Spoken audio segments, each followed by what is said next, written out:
drugs, or ideas, what you consume influences who you become. On the Mind and Matter podcast, we learn together from the best scientists and thinkers alive today about how your mind-body reacts to what you feed it. Before starting Mind and Matter, I spent 10 years in academia doing scientific research. I got a PhD in neuroscience where I focused on neuroendocrinology and the neurobiology of behavior, and before that, I specialized in molecular, developmental, and evolutionary genetics. I use my scientific background to help parse and translate the information that guests share on the podcast. In addition to the podcast, I write long-form written content inspired by the show where I integrate what I've learned across episodes. I also have a free weekly newsletter where I provide you with upcoming guests, share links, and provide commentary on scientific studies and research that I'm reading, and more. Visit mindandmatter.substack.com to find all of my content. You are about to listen to the full episode, but there will be 1 to 2 short ads immediately following this before the conversation. If you would like to hear ad-free episodes and get early access before they release more widely, become a paid subscriber at the Mind and Matter Substack at mindandmatter.substack.com. Becoming a paid subscriber is a way to directly support my efforts, allowing me to make more episodes and higher quality episodes, and also helping to free up my time so that I can spend more of it on doing research and synthesizing results from the podcast and from the literature so that I can do more things like writing on the Substack, putting more content into the newsletter, and getting these things out more frequently. So if you want to support the show and get ad-free episodes, go to mindandmatter.substack.com. Hey everyone, I'm going to take just a minute to tell you about Spores MD, your trusted source for premium mushroom products designed for research and educational purposes. At sporesmd.com, you can discover pharmaceutical-grade mushroom liquid cultures featuring dozens of unique strains of psilocybe mushroom species ideal for microscopy studies and mycology enthusiasts. They also offer culinary liquid cultures for gourmet mushroom enthusiasts, plus innovative options like nootropics gummies and Amanita muscaria tinctures, all produced in ISO 7 certified clean rooms with rigorous testing for viability, sterility, and purity. With a 100% satisfaction guarantee, Spores MD ensures high-quality products free from contaminants and without traces of controlled substances. Whether you're interested in scientific exploration or simply curious about the fascinating world of fungi, Spores MD provides reliable tools to support your interests, always in compliance with applicable laws. Head to sporesmd.com today and use the discount code TRICHOMES, TRIKOMES,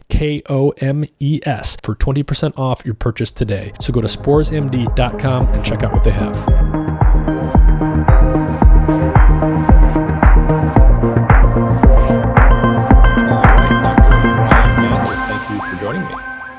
Thanks for having me, Nick. Do you want to start off by just telling everyone a little bit about who you are and what your lab studies? Sure. I'm a professor in the Department of Pharmacology and Physiology at the University of Maryland School of Medicine in Baltimore. And I run a basic neuroscience lab where we use mice as an animal model to study how aberrations in different circuits give rise to flexible versus inflexible behavior in different contexts. And those contexts typically are in health and in the context of alcohol use disorder. And can you just talk a little bit about, at a pretty high level, why do you use mice in a neuroscience lab like this, especially when you're interested in things like alcohol use disorder, which are going to be applied to humans at the end of the day? Well, what is good about mice in terms of how useful they are and why they're a preferred model organism for some people? Yeah, before I go into that, I should say that we collaborate with human neuroimagers too, which we'll probably get into a bit later. But yeah, it's important that we study mice, and we do that for a very specific reason. They're proven to be more genetically tractable than other model organisms, mammalian model organisms. And because they are mammals, they have circuitry that looks very similar to human brains, as far as we know, how that's constructed.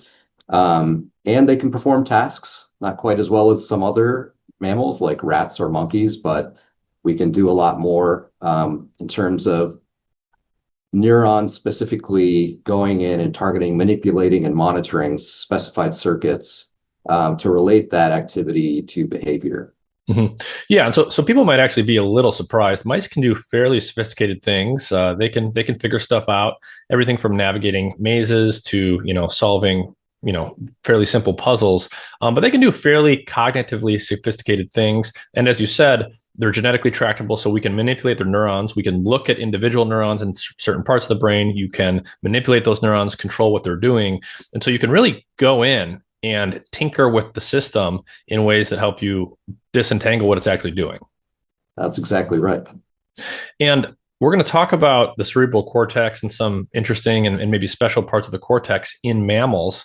But let's give people a sense for the cerebral cortex and its sort of canonical structure. So you mentioned that mice have circuits and structures in their brains that look very similar to ours and other mammals. Can you paint a basic picture for us of the basic cytoarchitecture of the cerebral cortex, in particular, the sort of layered structure it tends to have, so people have a sense for just what that basic structure looks like and what we generally think about in terms of like the basic information flow within the cortex?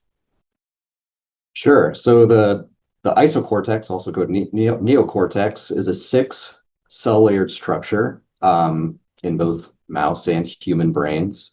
And it has specific inputs and outputs from that structure, and also specific connections within the cortex and across different areas of cortex. There are both projection neurons that are the so-called pyramidal neurons because they have a pyramidal shape, but also interneurons as well. And these interneurons are typically GABAergic in nature, so they inhibit other neurons, including these pyramidal neurons. And the projection neurons themselves are glutamatergic, so they'll activate other cell types within the cortex and outside of the cortex. Yeah, so the cerebral cortex, so the wrinkly, when you look at the human brain, the wrinkly outer part, if you were to look at that and zoom in, there are literally like layers to it. I guess maybe a crude analogy would be like if you think about the soil outside, you've got the topsoil, and then you keep going down, and it kind of changes in terms of the size of the layers, how thick they are, the density and the pattern of connections of the cells within that layer. But there are literally 6 layers that we often refer to in the cerebral cortex, and information flows within and between these layers in characteristic ways based on the anatomical pattern of the cells within that layer. Absolutely. And I think importantly, different areas of cortex have different functions, that a wide variety of functions, anywhere from processing different sensory modalities like vision or audition or somatosensation, to more higher order, more complex encoding of rule sets and variables that seem more abstract, that allow us to perform complex things. Yeah. And so is the basic sort of crude idea here that information is being sent from one part of the brain to another, maybe one part of the cortex to another part of the cortex, and then it's flowing within and between these layers in a given brain region. And the basic idea, I guess, would be that some information, say about the visual world, goes into the visual cortex. It might go into one layer, and that layer might do a particular transformation. Maybe it filters some stuff out, and then it goes to the next layer, and then maybe that layer does a different transformation. Like maybe it exaggerates or increases the gain on certain features it might care about, like edges or something like that, and so on and so forth. So as you go between regions and between the layers within one region, these different sort of computational transformations happen that end up being important for stitching together what we ultimately perceive in our conscious awareness. Absolutely. Yeah, I couldn't have said it better. And so there's different parts of the brain, visual cortex, auditory cortex. There's other parts that probably handle more sophisticated or abstract things. We could talk about the frontal cortex or the parietal cortex, thinking about where things are in space, all of these things. And then obviously there's parts like the motor cortex that are going to handle the outputs that go to our muscles to control the body. There's a number of regions we could talk about, but you study a region that's sort of really interesting and I think probably relatively poorly understood and maybe a little bit more exotic in terms of the fact that most people haven't heard about it, I don't think. And that's called the claustrum. So where is the claustrum in the head? Let's just start there. Where in the brain is this structure? Very simply, it's right in the middle, but it's in the telencephalon, which is the forebrain, right? And it sits subcortically, so it's underneath these layered cell structures that we were just talking about, and resides in a very difficult to access part of the brain So essentially, this is a subcortical region, a gray matter structure, which means it has cell bodies to it, that lies within white matter structures. So it's embedded within axon tracks that are going to and from the cortex. And so it's this sheet of gray matter sort of centrally sitting in the telencephalon that connects to many different areas of the cortex, projecting to different areas of the cortex, but also receiving projections from different areas of the cortex. And it's long been thought to, it's been a very mysterious structure. And the reason for that is this weird anatomy that I was just referring to. It's hidden within these white matter structures. And that has led to technical issues with determining its function. So it's shaped like a sheet, like I mentioned. It's not spherical in its shape like other brain regions, like the amygdala, for instance. So that's made it very difficult to go in and lesion this structure and say what happens to the brain or what happens to behavior when we don't have the claustrum.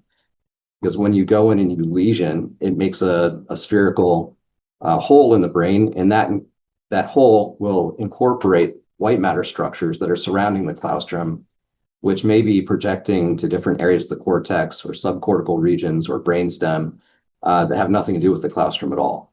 So it's been very difficult to interpret lesions of the claustrum as relates to behavior. The data is kind of all over the place. But with the advent of modern neuroscience techniques that really started to take off in the early part of this century, 2005 really, we've been able to tease apart these different circuits that are coming into and out of the claustrum using modern approaches and come to a better understanding of what this structure does. So the brief history of the claustrum is that we knew that it was connected to the cortex and lots of areas were connected to it. And that gave rise to several functional hypotheses of this structure that didn't really have functional data to back it up. And so that brought us to about 2005, when a very influential paper came out by Francis Crick, the co-discoverer of the structure of DNA. He later became a very influential theoretical neuroscientist in the latter part of his life. And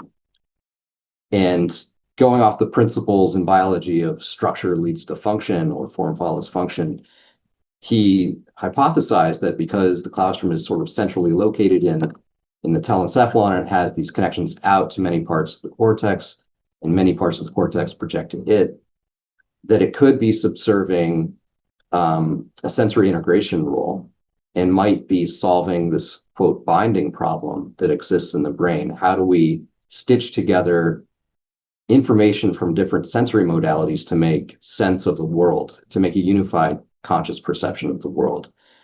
And so that's what his idea was. And he had this very influential paper with co-author Christoph Koch. And the idea there was that the claustrum is involved in the generation of conscious percepts.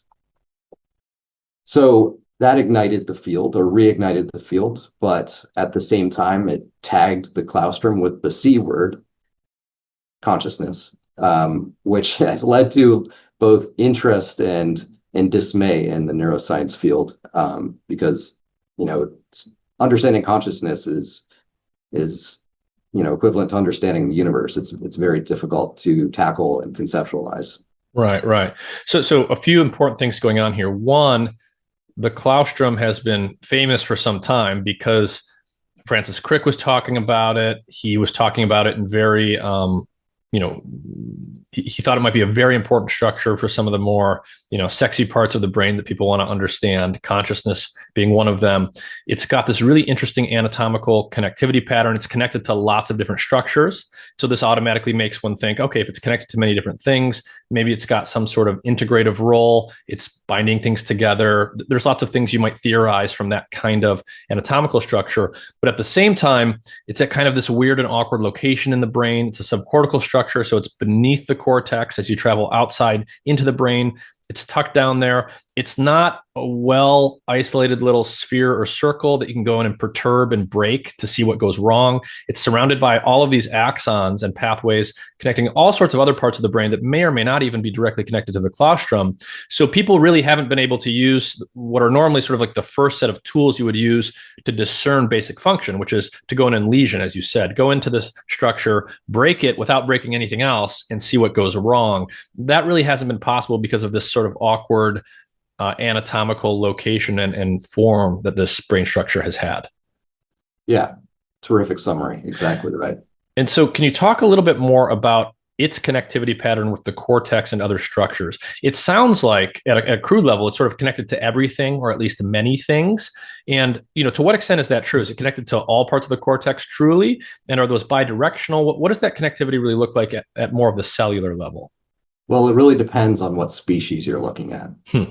And most of the work has been done in rat and mouse up until now, doing classical track tracing experiments. Does cortex area A connect to the claustrum? Does it project there, and does the claustrum project back to that region? As a general rule, the connections are bidirectional, like that. In the mouse and in the rat, though, it's not the case that every cortical region is equivalently connected bidirectionally to the claustrum. So there's a bias in the rodent claustrum. And the bias is that the strongest connections to the claustrum and from the claustrum back to cortex are to the prefrontal or frontal cortices, like medial prefrontal cortex, like prelimbic prefrontal cortex, anterior cingulate cortex, retrosplenial cortex, sort of midline cortical structures.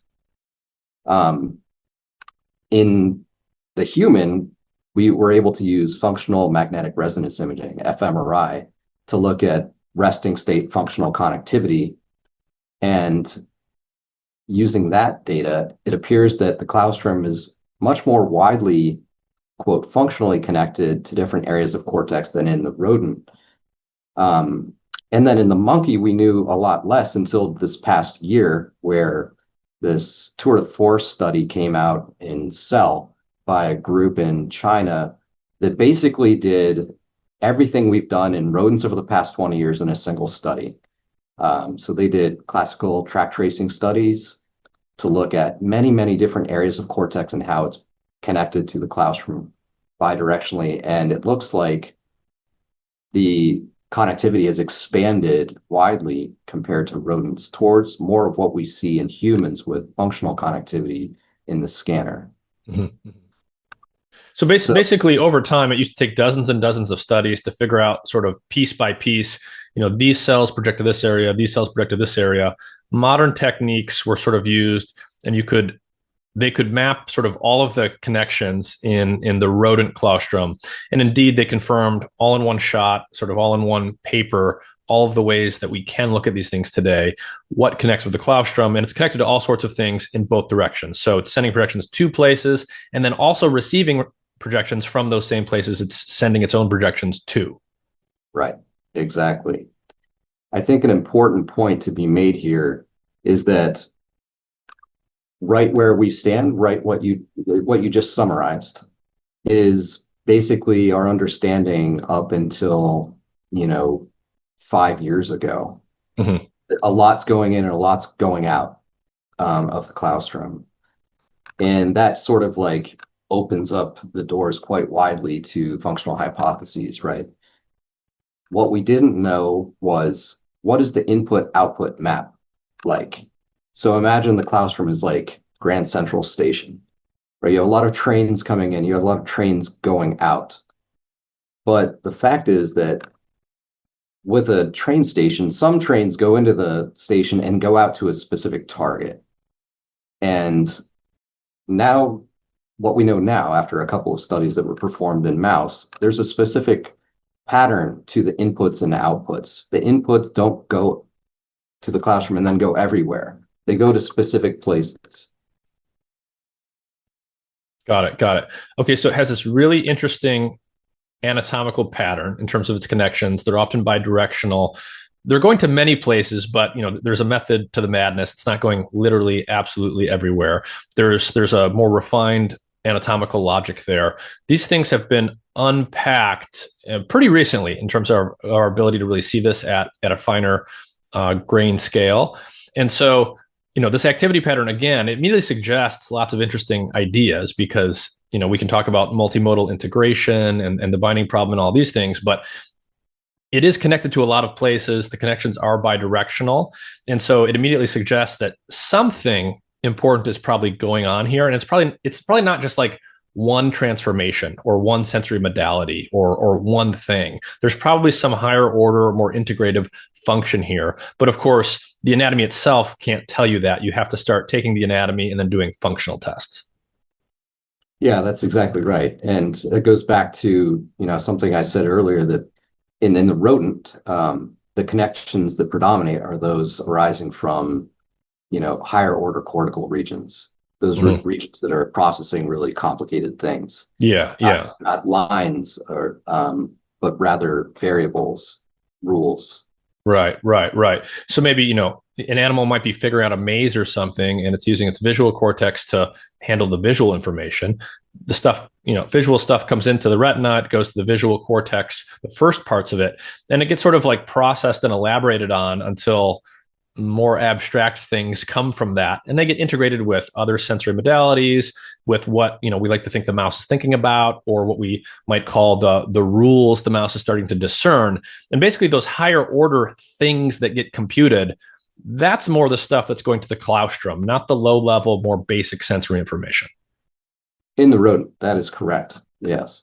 But even in the monkey, one striking thing that came out of that tour de force study that came out last year was that even though there are a lot of connections to the claustrum, one that's surprisingly missing is connections from the visual cortex, like primary visual cortex to the claustrum. So that's just an example that perhaps this pattern has, stayed the same through evolution, that the claustrum is more involved with cognitive connections rather than primary sensory or primary motor connections. Got it. So it's in this interesting location. It's got all these connections, but they're more of these higher order connections that we think are going to underlie more abstract things, more cognitive things, not lower level sensory things like the basics of, low level visual processing or whatever.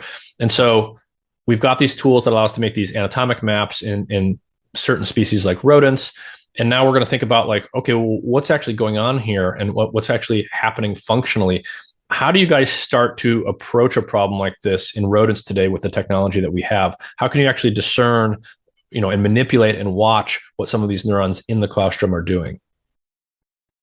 Yeah. So to pick up from what you just said, it started with a hypothesis, as most studies probably do. And that was that the claustrum is probably doing something with higher order levels of cognition, right?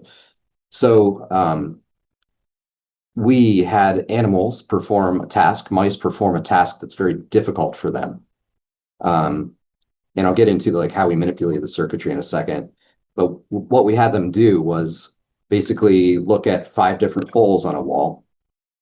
Imagine like 5 different elevators. And one of those holes will light up for literally a half a second, like the ding on an elevator. And then the animal is tasked to go poke their nose into that hole that lit up very briefly for a reward. And if they didn't poke the nose hole within a very short time window, they didn't get their reward. So they really had to, maintain vigilance on this panel of holes in order to get their reward. And so we hypothesized that the claustrum was involved in doing something difficult like this. And so what we did to the circuitry, the first thing we did was to target the largest or the primary input to the claustrum, and that is from a cortical region called the anterior cingulate cortex.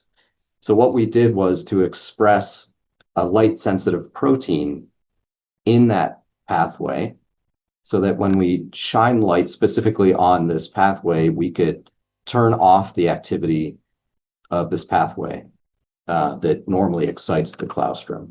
And when we did that, animals started to perform significantly worse on this task. So they weren't poking the right holes anymore. They were poking holes. They were just poking the wrong holes. Got it. So these are mice. They've got sort of 5 doors or 5 things to look at. One of the 5 in any given trial of this task will light up briefly, and that tells the animal they can go to that door, but not other doors, and get a reward. So there's a sensory component here. They have to see what's going on and detect, using their eyes, this brief light pulse.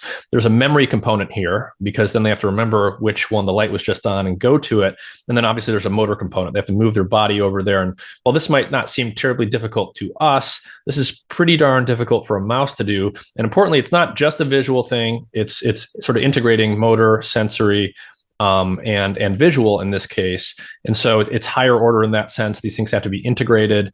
And that's also probably why, in addition to the anatomy, you were looking at the anterior cingulate. It's sending strong connections to the claustrum. And I presume, I don't know much about the cingulate, but it's probably getting information from visual areas and memory areas and so forth. Exactly. Yeah, I just wanted to highlight that how difficult this task is for a mouse. That would be an extremely easy task for us, but it takes at least a month to train mice to do this task. So it's very demanding. And you're right, it has a lot of different components to it. And we performed a really important control, I think. So instead of the controls for all those other components, we tried to isolate the sort of cognitive load aspect of the task. So instead of having them choose from 5 different holes that can randomly light up, we only presented them with one hole that lit every single time.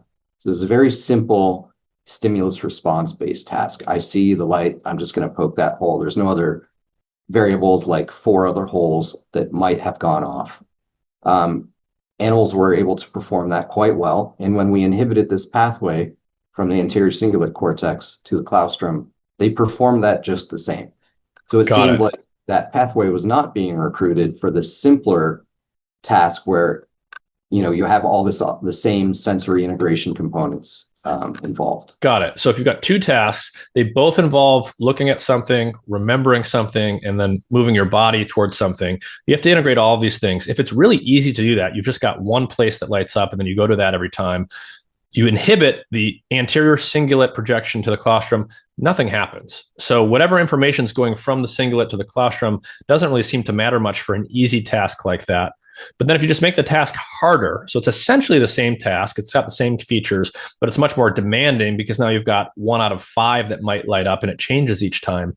This more demanding task, as soon as you inhibit the cingulate to the claustrum information path, now the animals don't do as well. So something important is being carried from the cingulate to the claustrum, this mysterious area that is important for demanding tasks that are difficult to do and to learn. Exactly, yeah. We also monitored that pathway using a technique called fiber photometry.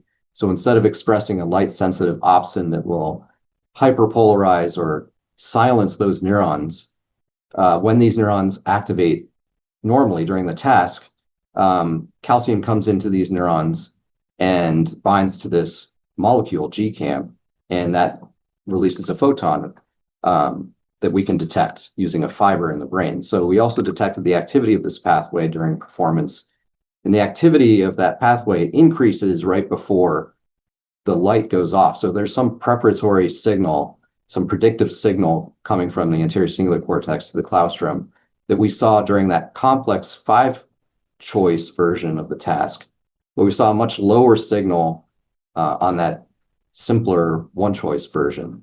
So that told us both that the manipulation experiment tells us that there's something causally involved with this pathway, but also there's activity that seems to be associated with the performance of the complex task versus the simpler task. Got it. And so just to be clear for people, what they literally do is you can engineer mice, and this is what we talked about earlier. They're genetically tractable. You can do these types of things. You can engineer the mice so that literally the neurons that go from the cingulate to the claustrum, and not other neurons in other parts of the brain, those neurons will light up. Literally, they will light up when they become active, and they can stick a fiber optic, a tiny little fiber optic, physically into the brain of the mouse right above that circuit. And it can be sensitive to those photons that get emitted from that circuit. And now you can measure the light and thereby estimate how active that circuit is in just that part of the brain.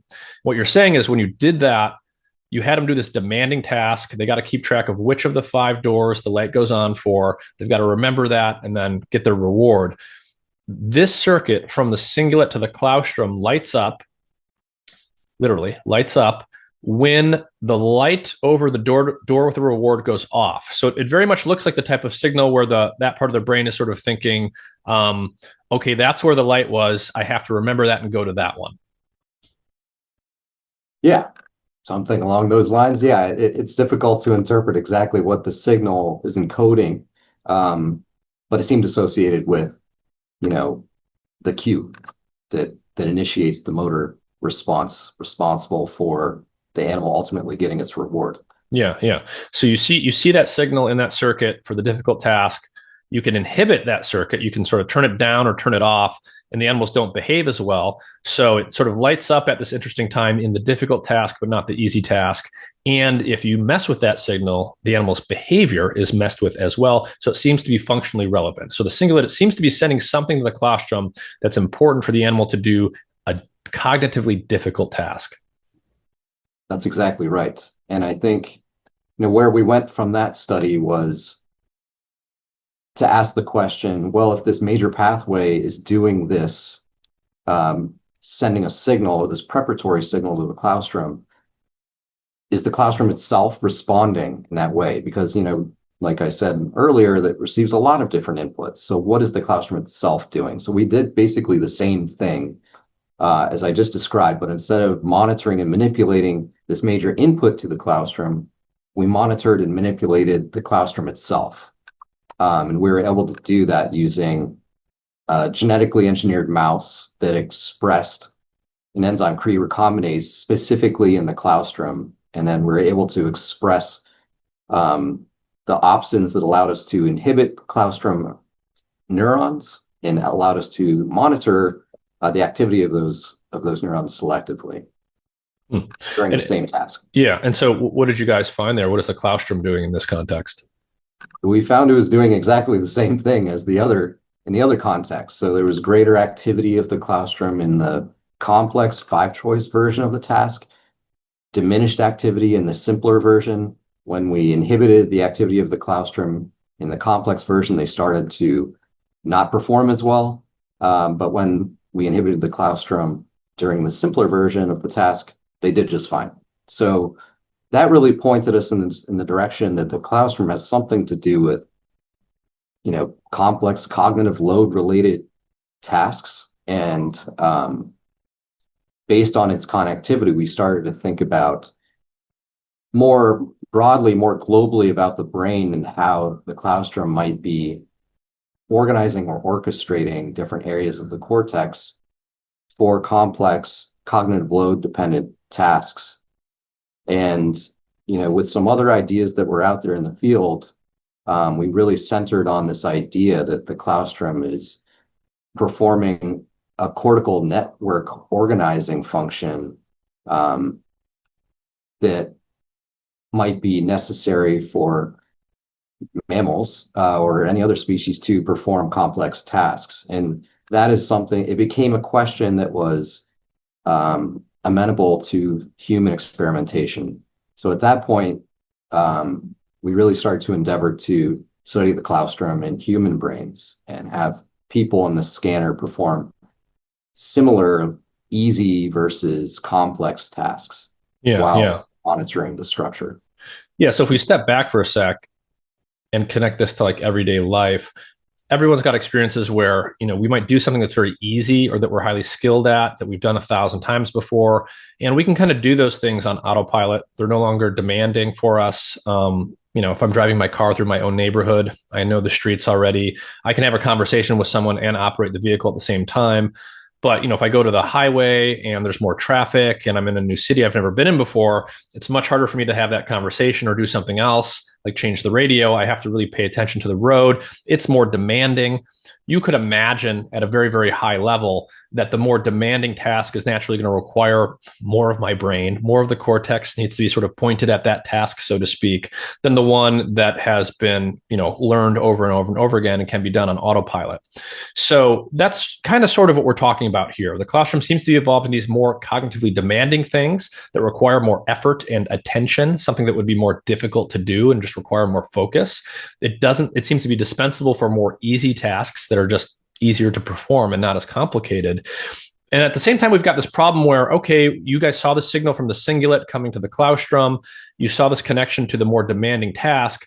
But now the claustrum is this sort of weird structure that's connected to all these other places all over the cortex. How do you sort of study all of those things at once? Well, you might need to do something like imaging the entire cortex at the same time while doing a demanding task like this. And so I guess that's where you're going now. You could do an imaging study like that in humans where you're sort of making them do a demanding task that you think is going to involve the claustrum that also allows you to see what's going on across the entire cortex at the same time. Exactly. Yeah, you got it. And so what did you guys start to see? So we collaborated with a neuroimager. His name's Dave Simonowitz. He's now at Western University in Canada. And we put people in an fMRI machine and had them perform something called the multi-source interference task. This is a task where you have 3 buttons at your fingertips, and you can look at a screen, and the screen will show numbers in 3 different positions: left, middle, and right, which correspond to left, middle, and right fingers on the buttons. And so there are easy versions of this task where you might have a star in the finger 1 position and like nothing in the other positions, and you're tasked to just hit the number 1 position with the number 1 finger. It's very easy. But then it gets really difficult, so that it might say like 1, 3, 1. And so that means you should press your middle finger, even though the number 3 is in the middle position, which corresponds to your 3rd finger. So there's this interference component that you have to work through in order to perform the task correctly. And so what we found was, our hypothesis was that the claustrum was going to be activated with this more difficult version of the task than this sort of easier stimulus response version of the tasks. And what we found was that when you have a block of easy task sessions, and then it switches to a block of difficult ones, that's where the claustrum was activated. So it was activated the switch from doing something very, very easy to something very, very hard. And what we found with the cortex at that point was, perhaps unsurprisingly to those people who do neuroimaging, was that the cortex went from one network state to another one. And it went from the so-called default mode network state to an extrinsic mode network state that involves different areas of cortex. So the default mode network involves things like medial prefrontal cortex, ventral ACC, anterior cingulate cortex, but also more posterior regions of the cingulate. And the sort of extrinsic mode network involves things like dorsolateral prefrontal cortex and posterior parietal cortex, things of that nature, frontoparietal cortex like states. So that's where we saw, when the claustrum activated, it was the switch from default mode network to sort of extrinsic mode networks that always turn on when you're performing a cognitive task, no matter what that task might be. Got it. So basically, the basic result here is you're imaging people's brains. There's some pattern of basic activity that we call default mode activity patterns in their cortex. Then they have to do this more complex task. So they have to switch from sort of easy mode to hard mode. They have to really pay attention now. Things are becoming more cognitively demanding. The claustrum lights up in between those two states. So it's like, okay, I have to do something more difficult. I have to pay attention. It's at about that time the claustrum seems to light up in people. And then after that, the cortex is now not in its default mode pattern of activity. There's this new pattern And so it looks as if the claustrum might be a switch. It's sending out some kind of signal that flips the cortex in general from one activity pattern regime to another one. Right. That's exactly the conclusion we came to. But I think there's an important point to be made here. The claustrum is a subcortical structure, and it doesn't display this layered structure that the cortex does. And we know that layering is involved in very complex processing in the brain. The claustrum itself is not a layered structure. So the conflict here with a lot of neuroscientists is, how could the claustrum be controlling something that's set up for a higher processing power than itself? If that makes sense? Yeah. So I think the answer to that is that another cortical structure tells the claustrum, hey, it's time to switch. Now do your thing, because you're set up like an internet router and I'm not. If that makes sense. Right. So it's got the claustrum is set up like a router. That gets back to what we were saying earlier about its connectivity. It's connected to lots of different areas bidirectionally. So it's kind of this hub that can talk to many different places. So it's set up anatomically to do just this type of thing. You see it light up at the interface at the time the brain or the person needs to switch from easy mode to hard mode to do the more complex task.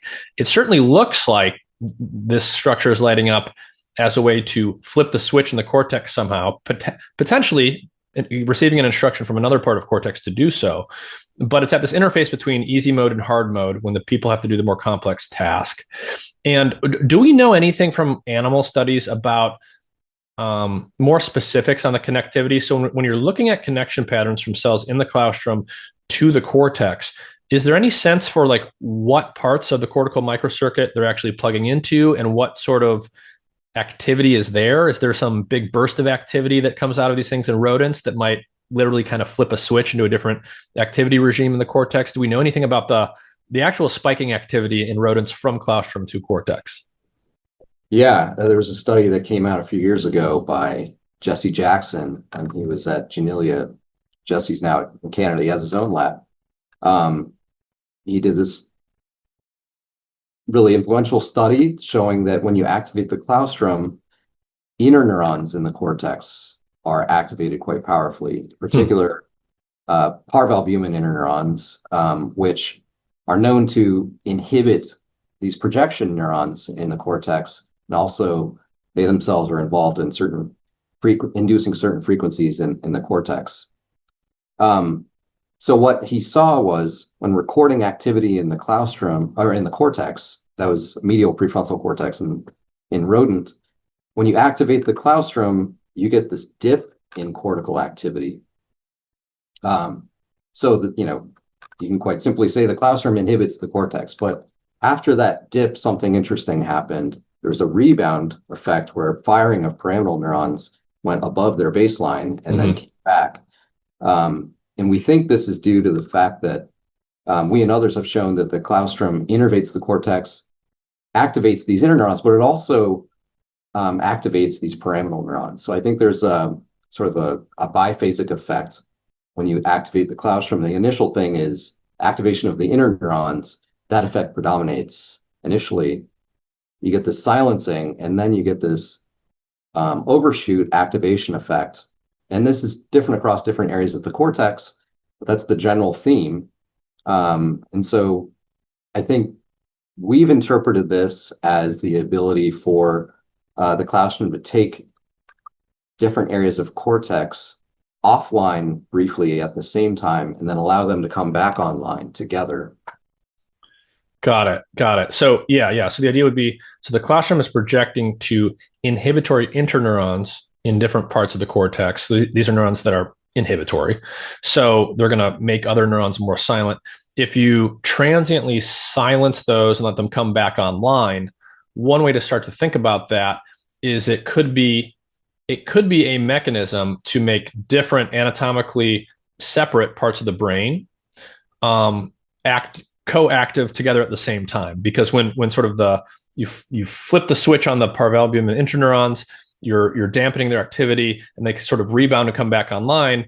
There could be that could be a way to synchronize which brain regions are on at the same time. And when you start to think about things like multimodal integration and the binding problem and integrating different signals to execute a behavior based on when things are happening, at some level, that's got to have to involve synchronizing activity patterns in different regions.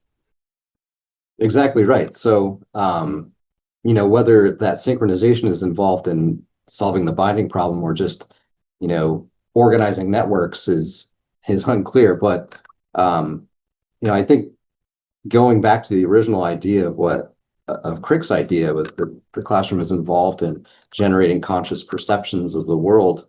When we inhibited the claustrum, we saw in our own data that animals were able to perform that simple task. So it's not as if sensory motor integration was affected greatly in that task. So I think the data point a little bit away from a binding solution and more towards a networking or brain state shifting solution to the claustrum. Right. Basically, what you're saying is the claustrum is dispensable for doing easy tasks. But when we're doing relatively easy things in our lives, it's not like the screen goes black. We still have conscious perceptions and stuff. Sensory integration is still happening. It's only when we have these more demanding tasks that the claustrum comes online. But in both cases, you still have the binding of sensory elements into one picture. So that can't be exactly what's going on here. Yes, that's the interpretation. Exactly right. Yeah. And one thing that might be kind of unclear for people that could be worth dwelling on for a second is we take it for granted because it's the normal way of just being alive and being awake and being conscious. Like, what actually must go into creating these sort of coherent scenes that we're so used to? Like right now I'm talking to you and I can see my lips moving on the screen. I can see your lips moving. It aligns with the sounds I'm hearing through my headphones.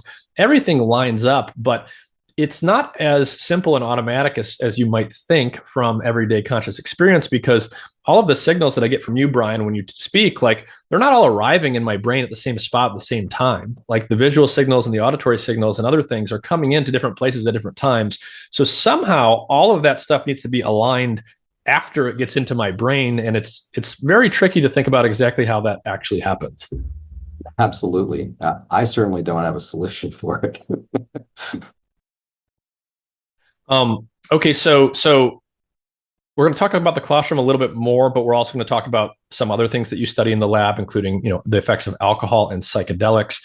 Before we get there, is there anything you think we should discuss in terms of the claustrum and our understanding of it that might be relevant to help us understand some of these other papers we'll talk about? Yeah, it gets a bit wonky. I'll try and explain it quite easily. And it goes back to that, what I was saying. You asked me, what is the connectivity like of the claustrum as it relates to the cortex? And it really depends on the species. And in rodents, it seems simpler than it does in monkey. So in the rodents, major inputs and outputs are to higher order cognitive regions of the cortex, like prefrontal cortex, et cetera. But it's certainly connected to many other areas of the cortex. In the monkey, we see that has elaborated. There are many, many different connections to many different areas of the cortex, as well as some subcortical regions as well. And we can only suspect that it's even more complicated in the human brain. And that's reflected in our data showing that the claustrum is functionally connected to many different areas of cortex quite strongly.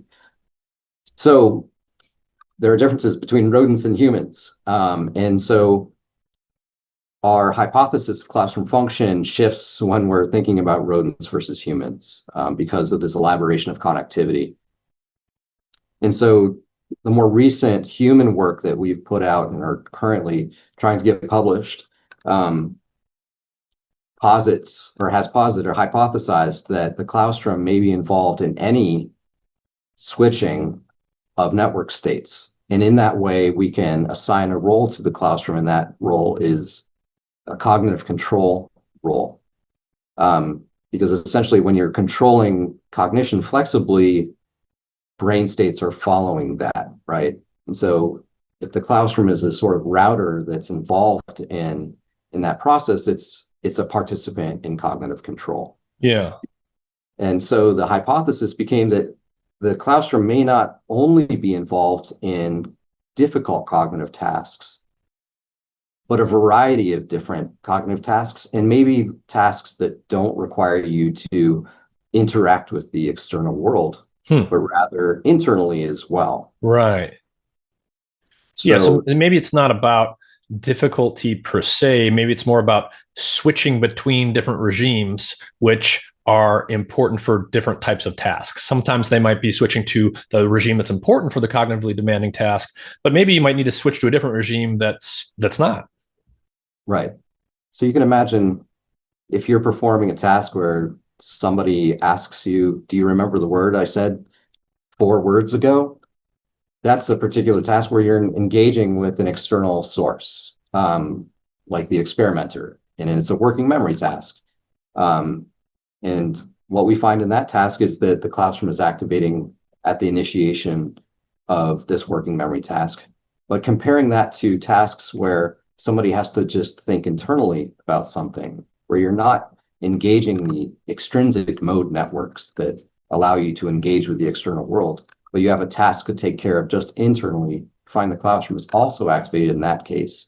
So this would be like an autobiographical memory task. Can you remember your route to the bus stop after leaving your home? How do you get to the bus stop when you're in 4th grade? Something like that. Yeah. Go through the route in your head, and you're not interacting with anything in the external world. You're engaging a different network, default mode network. And so the idea is that the claustrum will be activated when you're switching to this sort of task, an internal state task versus an external state task. And do we know that? Is that just hypothesized, or have we seen that it's the claustrum is active in those cases? We see that it's active in those cases, yes. Got it. And so, based on everything you've told me so far, well, let me back up for a second. When we're awake and we're doing things like right now, we have this kind of seamless experience that seems smooth and uninterrupted. But as soon as you start to look at the literature on brain activity and dig into the stuff in terms of what's measured as people do things and have experiences and go from one task to another, the brain does really sort of flip pretty quickly and discreetly between different states. Perhaps the most obvious example of this would be like sleep state switching. You go from waking to being in non-REM sleep, and then deeper non-REM sleep, and then REM sleep, and you transition between all these different activity patterns in the brain that correspond to those states. But the flips of the switch are quite abrupt. They're happening in a second or two. So you go from non-REM, and now you're all of a sudden in REM, and then all of a sudden you're awake again. So there are these abrupt transitions, and it does kind of look like a switch somewhere has been flipped.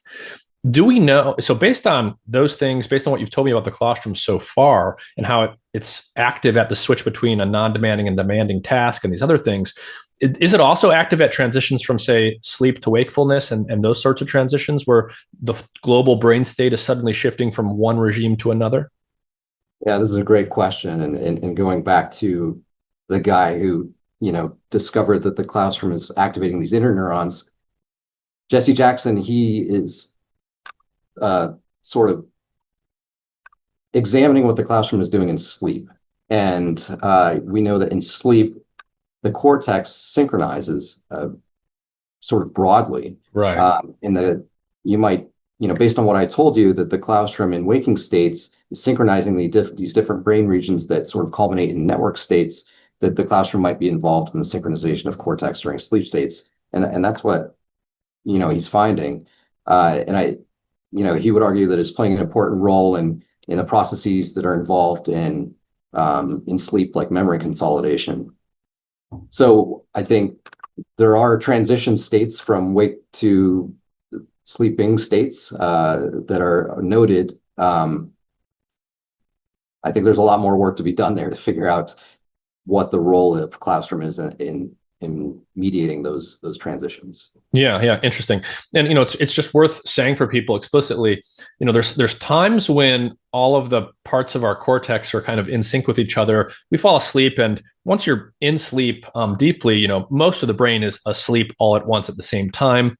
And then when you wake, depending on what you're doing and how you're doing it, different parts of the cortex might need to be awake or active at the same time, and other parts might need to be quiet or inhibited at the same time, right? If you're doing an auditory task, you might want to close your eyes and sort of tone down the visual parts of your cortex and vice versa. So you can start to imagine how you would need a structure like the claustrum to be hooked up to these different areas. And maybe when you're awake, it's getting one set of inputs from one set of areas and another from another set of areas so that it can turn up certain parts of the brain at the same time while turning down or off other parts of the brain at the same time. And then when everything is kind of disinhibited, during sleep, you might get all of the parts of the brain in non-REM sleep at the same time. And blah, blah, blah, blah, blah. It gets really complicated really fast. But the idea, the basic idea is the brain is going to need to synchronize or turn on and or off different parts of the brain in different patterns at different times according to what's needed in terms of behavior and the demands of whatever you might be doing. With that in mind, one experience that we often have is sometimes we ingest things and it kind of throws the ability of us and our brain to coordinate things off. And a really good example of that is alcohol. Many of us have had the experience of having one or two or a few drinks, and suddenly things that we could do easily, seamlessly, and with good coordination become discoordinated, and we start to trip over our words, we can't quite control our motor skills as finely and as in a patterned fashion like we could before. You've done a lot of work looking at what alcohol is actually doing in the brain. Before connecting it back to maybe claustrum stuff and microcircuit stuff, let's just step back and give people a basic sense of what is alcohol actually doing in the brain? What's actually happening when we get a little tipsy and a little buzzed after a couple of drinks? Yeah, this is a great question. A very complicated answer. I'll try and boil it down. A lot of people are interested in psilocybin because it activates serotonin receptors and quite powerfully changes the state of the brain. Alcohol, though, is equally as powerful. Maybe not, working in therapeutic ways like psilocybin might be, but it has a host of different targets in the brain, molecular targets that depend on the concentration of alcohol that's in the system. And the way that we can sort of conceptualize how alcohol is modulating the brain is to think about what the results are of alcohol ingestion. So there are two different basic phases of alcohol effects. One is an acute effect, what happens when we're drunk, and the chronic effects, what happens after drinking a lot and we're not necessarily drunk, right? We're sober again, but we have these like lasting effects to the circuitry in the brain that changes our behavior as it relates to alcohol and other things. So the effects, the acute effects of alcohol are quite widespread, affecting lots of different areas of the brain. Affects the cerebellum. That's why your coordination is off. It affects the prefrontal cortex. That's why your decision making is impaired. It affects the basal ganglia. That's why you choose to drink more and more and more. So your action selection is off. You might disinhibit other emotional parts of the brain, so you don't feel fear as much, like the amygdala. But then in the chronic phase, there are specific changes that happen to these different systems within the brain, specifically as they relate to alcohol. So George Koob, the director of the Alcohol Institute at NIH, and Nora Volkow have put forth this idea about this tri-system effect of alcohol on the brain and other drugs. That number one, alcohol and other drugs impair decision making, so they impair cognitive centers in the brain, like the prefrontal cortex or maybe even the claustrum, impairing basal ganglia structures. So you go from flexible behavior to more inflexible behavior as it relates to that drug. So you see a cue for a particular drug or a drink and you act upon that cue. I see the pint, I will drink it. And then there's dysregulation in the emotional centers of the brain that increase anxiety and things like pain that potentiate relapse and potentiate your ability to perform inflexible actions as it relates to those drug or alcohol cues, which ultimately culminates in what we view as substance use or alcohol use disorder, drinking or taking drugs in the face of negative consequences. Yeah, yeah. And for the acute effects of alcohol, is alcohol basically getting everywhere in the brain? It's just crossing the blood-brain barrier and going everywhere, more or less. Absolutely. It's only two carbons. This thing will seep through membranes. I mean, it's probably getting into your bloodstream before it goes into your stomach just by seeping through the vasculature in your throat. Like that's how fast it's getting up there. Yeah, yeah. Okay, and so what sorts of things have you studied in the lab with regards to alcohol and what's doing to certain parts of the brain? Yeah, so we've been really focused on how alcohol is resulting in the expression of inflexible behavior.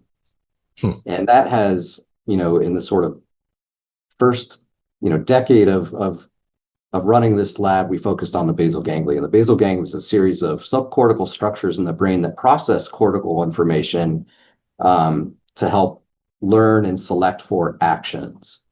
Um, and so after chronic alcohol use, those actions shift from one strategy that's flexible to another strategy that's more inflexible. And under normal conditions, these inflexible and flexible strategies are both adaptive. So we want to have flexible strategies every day. We don't want to go to the cafeteria if they like stopped serving London broil or something, and we'll stop those actions. But inflexible actions are also very adaptive. Like I need to tie my shoe, and I need to do that without a lot of cognitive oversight. I need to have a conversation while I do this. Right. You need to be able to do the same things over and over again. If they're adaptive, you need to be able to update your plans and change them accordingly if something comes up.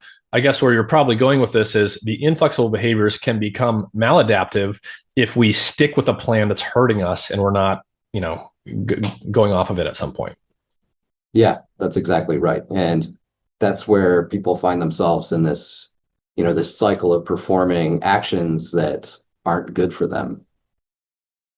Right, right. Alcohol use disorder, addiction. You keep doing the thing that's leading to the bad outcome over and over again. So you're inflexibly behaving, but it's maladaptive. It's not something you need to do all the time, like tie your shoe. Right. So what we've been looking at is how alcohol has been modulating the input structure to the basal ganglia. It's called the striatum. It's the area that receives the cortical input and then processes it through downstream signaling and then sends it back to cortex or down to brainstem for action expression. And the central idea here is that alcohol is actually allowing for inflexible behavioral learning. It's sort of a pro-learning substance in a way, that it's Hmm. allowing for this lateral aspects of the striatum to learn how to perform these inflexible behaviors much faster than it should. And so the actions that it's allowing for to be learned so well are those that are associated when you're exposed to alcohol, which is drinking behavior.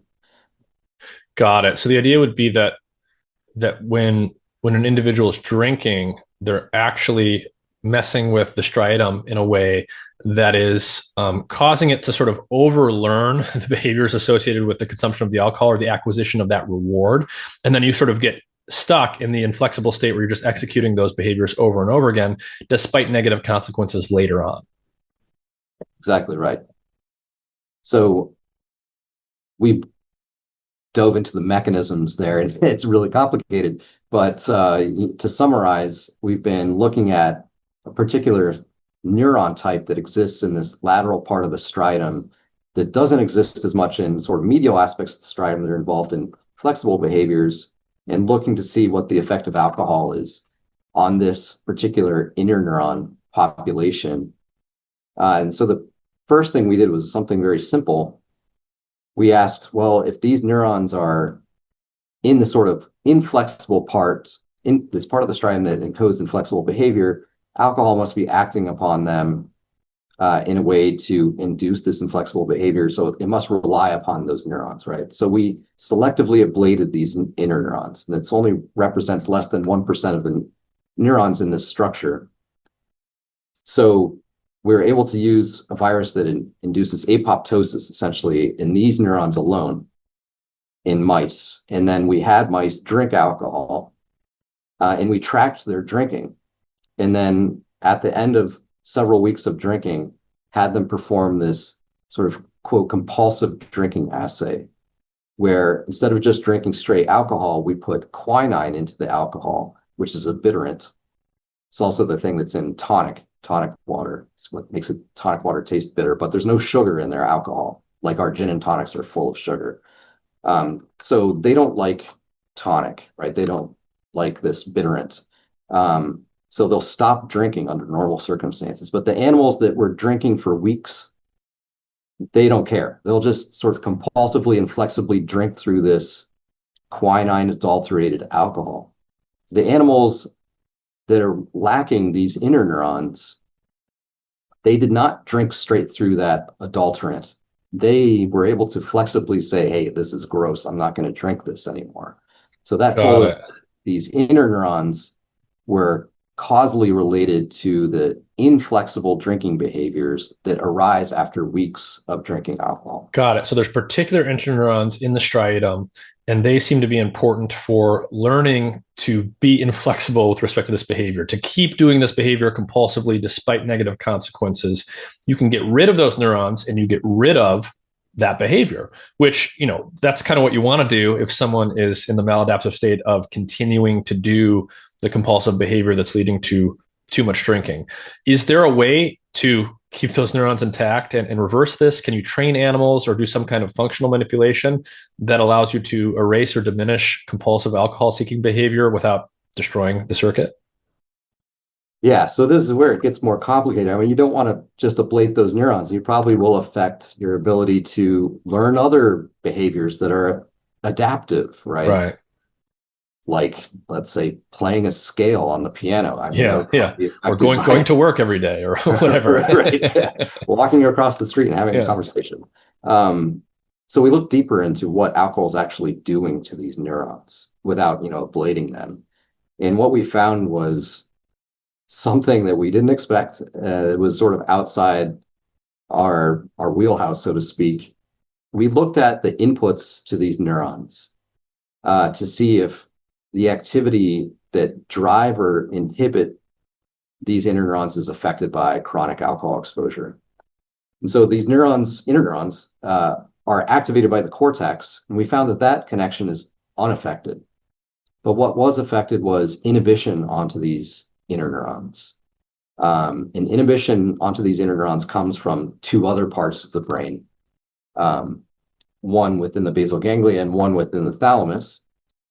It's the globus pallidus and the thalamic reticular nucleus, respectively. And we found that these GABA inputs were essentially lost. They were just like dissociated from these interneurons, which had a dramatic disruption of inhibitory control over these interneurons. So, and that was mediated by this complex effect of alcohol on the things that surround these interneurons in particular. So these like matrix of proteins that sort of solidify the inputs onto these neurons, and those were sort of dissolved after alcohol exposure, which led to this dissociation of these GABA inputs onto these interneurons. So really, it's a circuit problem onto these interneurons where they're losing inhibitory control. So that's what we're looking into next. We have to fix that part, or tackle this loss of matrix proteins around these neurons that help to keep those GABA inputs intact. Yeah. So I guess in a sense, what this sort of implies is that one way to think about alcoholism or alcohol use disorder, the compulsive consumption of alcohol, is that you might naturally think, okay, why can't these people learn or unlearn to do this? But in a sense, it's almost like, well, maybe the circuit is sort of over learning to do certain behaviors. The alcohol is, in other words, like you said, it's almost like a learning agent, and a certain type of circuit that's involved in inflexible behavior and sort of locking you into doing something over and over again. It's been overtrained, actually, and you actually kind of want to run that back in reverse ultimately. It's not that necessarily learning has been disrupted, like you've been unable to learn something. It's that you've overlearned one thing, and now it's just kind of really cemented into the circuitry. Yeah, and into your life. Yeah, as a result. Interesting. I want to talk a little bit about psychedelics because you've done work that's interesting as well. And so to connect this back to some of the things we were talking about earlier, we talked about the Claustrum and the idea that the brain has these different states that it goes into that are functionally distinct. You have the default mode network, you have other networks and other patterns of activity in the brain. You have different sleep and waking states, and the brain is constantly sort of flipping and flopping between these according to what the demands on the animal are, the types of tasks that need to be performed, how you need to behave, and so forth. And we mentioned the default mode network, and that's one that comes up a lot when we talk about things like psychedelics. So let's step back to that for a second. The default mode network, just describe for people one more time what that is and how people think about it. And what is the connection there with psychedelics? What have the observations been that have sort of linked those two things together so far in the literature? Yeah, so default mode network very simply is a brain state, or it's a network of cortical regions that activate when you're not performing a task that requires you to interact with the external sensory world. So we can see this activated when you're simply sitting in or laying down in a scanner, staring at a plus sign, just thinking about what you're going to have for dinner or what happened to you earlier that day. Default mode network will turn on. In its relation to psychedelics, there's work out there suggesting that because that when you take psilocybin, there's a dissolution of the default mode network.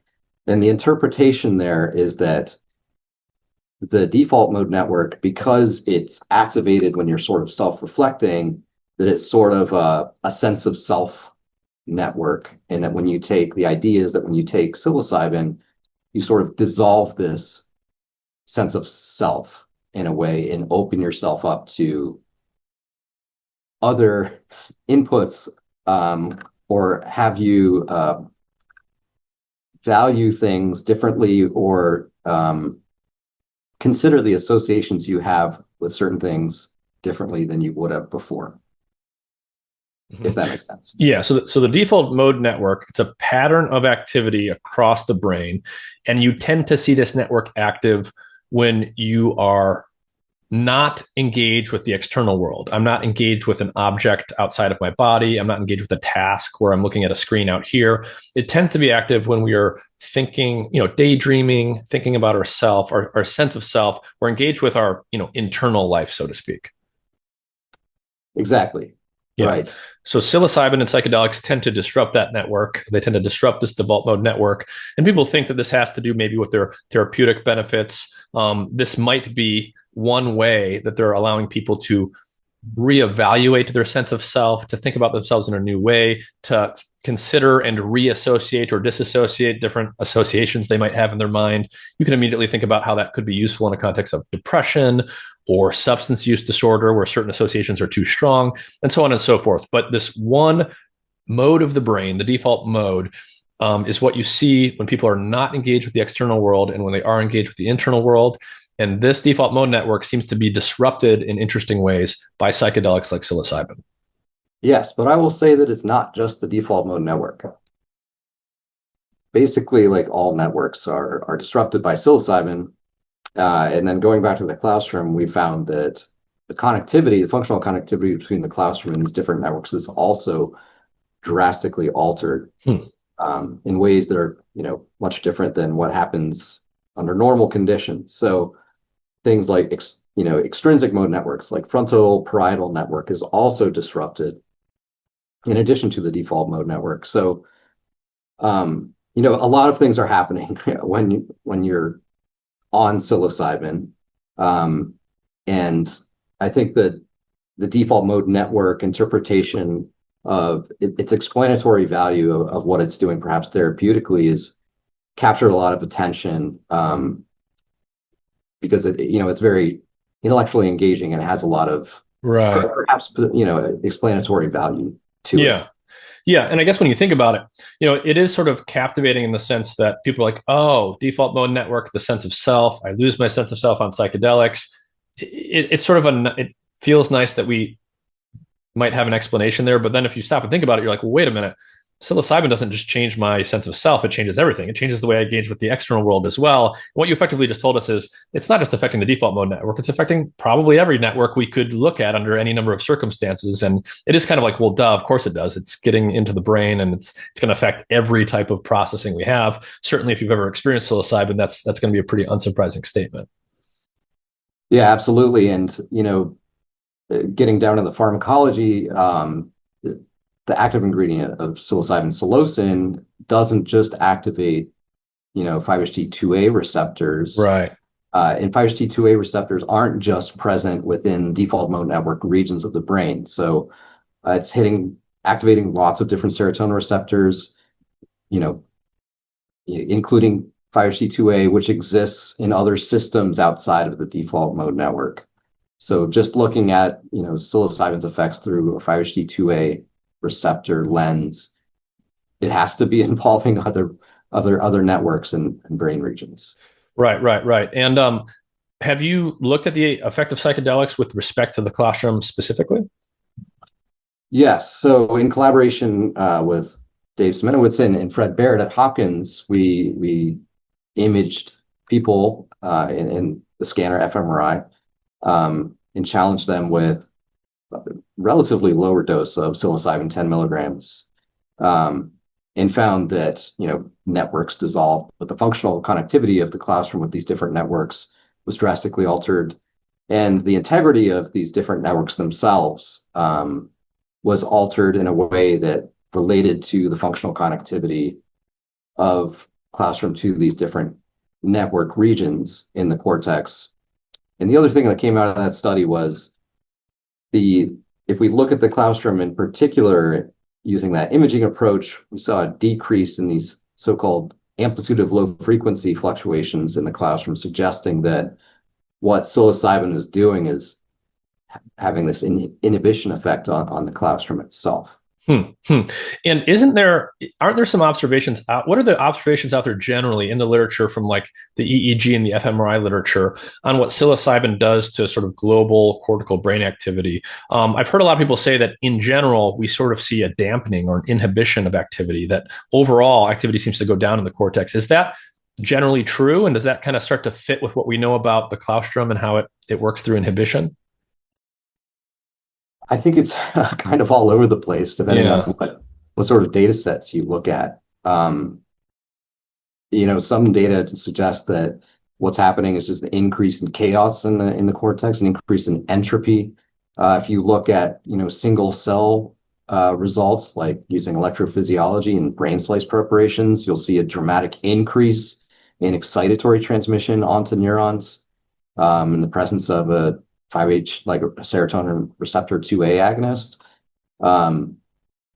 Activating serotonin 2A receptors will also lead to the synthesis and release of endocannabinoids, which can have an inhibition effect in the brain by inhibiting glutamate inputs onto different cell types. So it's extremely complicated. Yeah. Yeah, I think it's not so simple to say whether it's turning things up or down. I think it's turning things in different directions. Right, right. And presumably this all depends on context. Like it might turn things up or down in the context of, the one study that finds that result. But depending on what the people are doing and the state they're in and all that contextual information, things could go in any number of directions. Yes, absolutely right. And in terms of the claustrum sensitivity to serotonin, does anything jump out about the claustrum in terms of, the types of receptors it expresses or the density of certain serotonin receptors or anything like this? Right. So great question. There are several studies showing that this one receptor that's responsible for the subjective effects of psilocybin or psilocin, 5-HT2A that I keep mentioning, is expressed in claustrum. But that's not the only serotonin receptor that's in the claustrum. There are certainly other receptor subtypes that are expressed there, like the 5-HT1 class of receptors, 1B in particular, which is something we've looked at. So based on that receptor expression profile, it's certainly possible that the claustrum is being affected by psilocybin. And it's connecting to different regions of cortex that express these different serotonin receptors that can be activated by psilocybin/psilocin as well. And of course, the claustrum receives input from these regions that express these serotonin receptors that are targets of psilocybin. So there are many different possible ways the claustrum might be affected by psilocybin. And something we've looked at recently is how activity from the cortex might be changing its ability to activate the claustrum in the presence of serotonin or after psilocybin challenge itself. And we found something surprising there, that serotonin and psilocybin both lead to an inhibition of the anterior cingulate cortex ability to activate the claustrum. So an inhibition of the anterior cingulus ability to activate the claustrum, that was the circuit you guys inhibited before, and it made it more difficult for animals to do the cognitively challenging task. That's exactly right. So it turned down the ability for the excitatory transmitter to come out of this pathway and activate postsynaptic cells in the claustrum. But it didn't do that through 5-HT2A, this 2A receptor that's responsible for the subjective effects, the trip of psilocybin. We found that it was responsible through this 1B receptor that sits on the axon terminals of these anterior cingulate cortex inputs to the claustrum.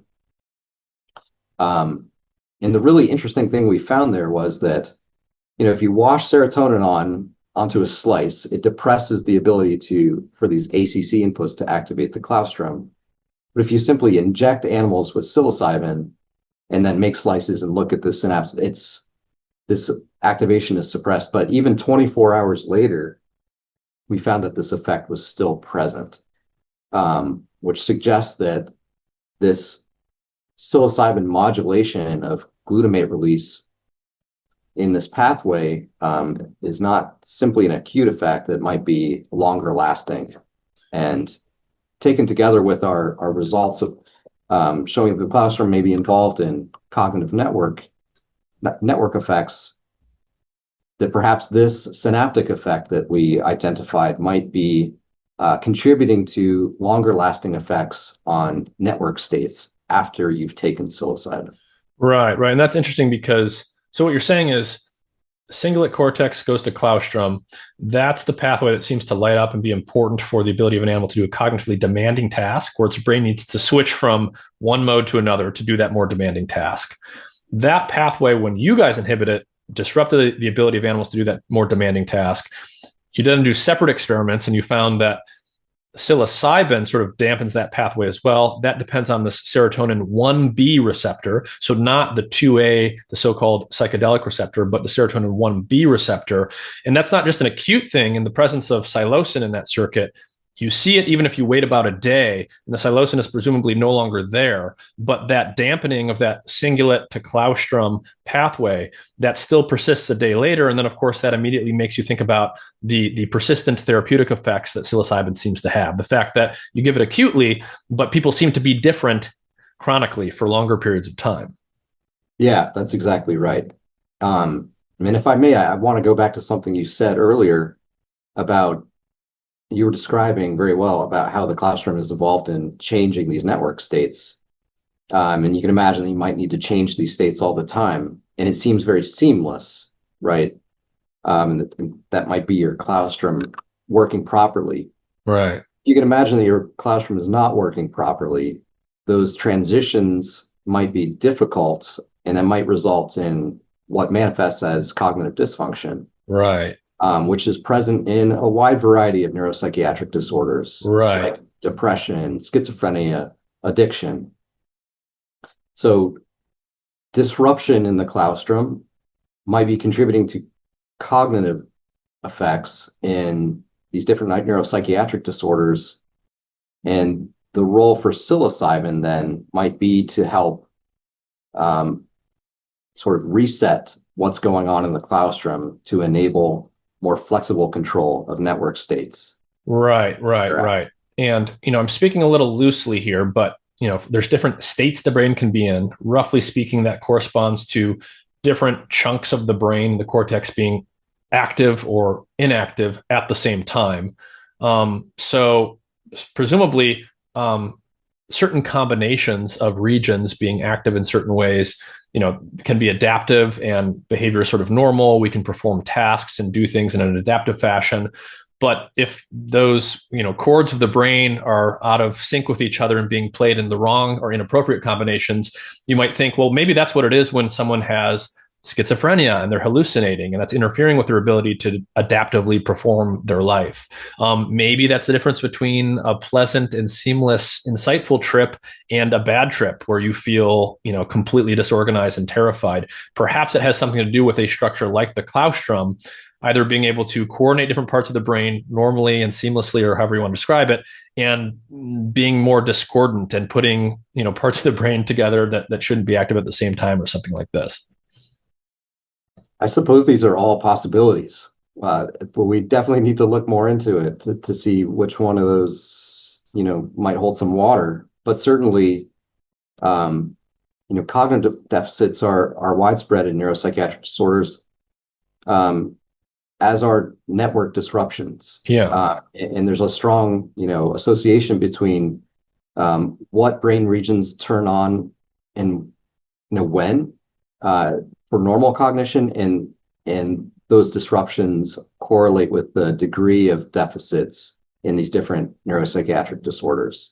So figuring out what the circuit mechanisms are of network disruption in these different disorders is really important for us to be able to tackle cognitive deficits in these different disorders that are very poorly treated with current therapies. Yeah. So you see this effect of psilocybin on the circuit linking the anterior cingulate to the claustrum. It depends on 5-HT1B serotonin receptors, not the 2A receptors. And then you get this acute and chronic effect. So the effects outlast the presence of the drug acutely. What are the next experiments here? Where do you see this going from here in terms of disentangling, what's going on here mechanistically for these circuits? I think, one of the most important things to understand is how the serotonin system is built to modulate the claustrum itself. Mm-hmm. That will give us insight into understanding how psilocybin is changing the system for potential therapeutic benefit. That's one thing. And that's a very complicated thing to tackle, because serotonergic innervation of any brain region is super complicated. It's not a simple one-to-one pre to post-synaptic, anatomical microcircuit construction. So that's going to take a lot of effort. The second thing we're really interested in tackling is under what conditions can psilocybin provide therapeutic benefit and under different pathological states. So we can, in what receptors are responsible for that effect. So the interesting thing about this 5-HT1B receptor finding that we had is that adds more evidence to this idea that it's not just activation of the serotonin 2A receptor that might lead to therapeutic benefits. There might be other receptors involved. And they might be involved in different aspects of therapeutic benefit, right? So that's something that we're interested in taking forward. Yeah. And so what are some of the next things you guys are investigating with respect to claustrum function, whether or not they have to do with the experiments you're doing in alcohol and psychedelics? What are you doing to try and just disentangle the sort of natural endogenous function of this brain region?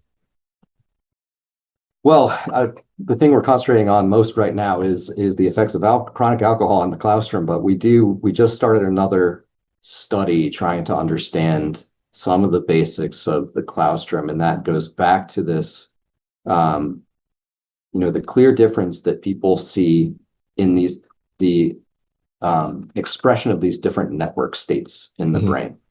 So what we had been talking about is the default mode network turns on when you're in a scanner, thinking about autobiographical things. When you perform a task, a different network will turn on, an extrinsic mode network, let's call it.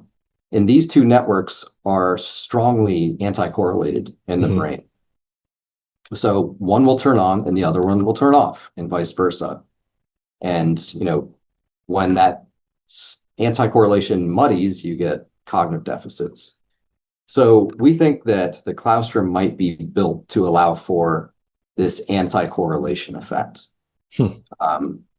So going back to the sort of earlier part of our conversation, let's conceptualize the claustrum as receiving a routing signal from some prefrontal cortex region saying, let's turn on network A, let's turn on the default mode network or something. Right. You don't want to accidentally also activate the other network that should be turned off at that time. Right. You specifically want to ignore the stuff that's external to you and focus on, the autobiographical component. Right, exactly. So we think that there is some internal circuitry there that would allow for that shutting off of one network and allowing for the initiation or instantiation of the other network and vice versa. And so that's where it's really a claustrum microcircuit problem that, because of the advent of some really cool viral technology that has come out recently, we're able to start tackling this in back in mice. Interesting. Yeah. So at the anatomic level and at the functional level, to the extent what you just said is true, and you need to have these networks anti-correlated, one off while one is on, the claustrum needs to be sort of hooked up to all of them, but in different ways, so that, while it's having an net excitatory effect, say in one set of regions, it's having a net inhibitory effect in another set. And so it has to be connected to all of them, but in different ways, so that you can sort of selectively turn on or turn up certain regions while you're doing the opposite to other regions. Yeah, exactly. This goes back to the train station analogy, where certain trains will go into the station, then go to certain destinations, not to every destination. Right. That was, let me tell you, that was a lot of work to figure that one out. A PhD student in my lab, Human Kadir, performed a heroic study to figure that out. He recorded from 1,050 neurons, one at a time. Place. Yeah, after doing surgeries and selectively activating certain inputs optogenetically and recording from target specified neurons. That was a tour de force that came through despite COVID. So props to it. Yeah. And I guess it's just worth emphasizing for people, we are now and have been for a little while in an age where, people like Brian and other neuroscientists, they can go in and really literally look and literally disturb or activate different circuits sort of one at a time, specific cells and specific regions. And so, neuroscientists are quite literally disentangling all of the gory details on how these very, very specific circuits and specific parts of the brain are actually behaving in real time, pretty much. Yeah, gory is a good word. Yeah. Brian, this is fascinating stuff. I love kind of looking through your research and what you're doing. Is there anything that you want to reiterate from our discussion, or any final thoughts you want to leave people with about the general subjects that we touched on today? Yeah, I'll just say that, in the middle there, we talked about alcohol and the basal ganglia, and I think that the claustrum is related to basal ganglia function hierarchically. Just to bring it all together for your audience, it might seem that we had two different conversations, but they're actually pretty related. That we talked about how the claustrum is involved in performing cognitively difficult behaviors that recruit, prefrontal cortices and networks involved with prefrontal cortex, but that all gets funneled down and processed in the basal ganglia.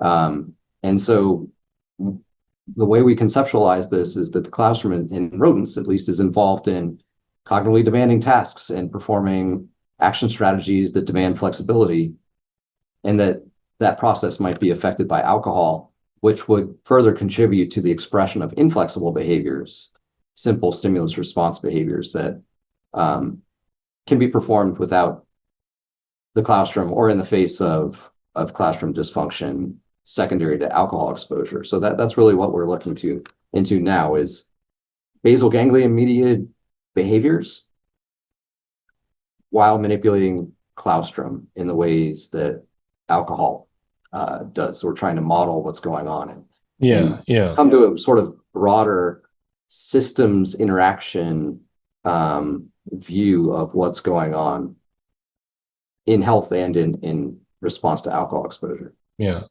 All right. Well, Professor Brian Mathur, thanks again for your time. Fascinating stuff. Thanks, Nick. It was a real pleasure.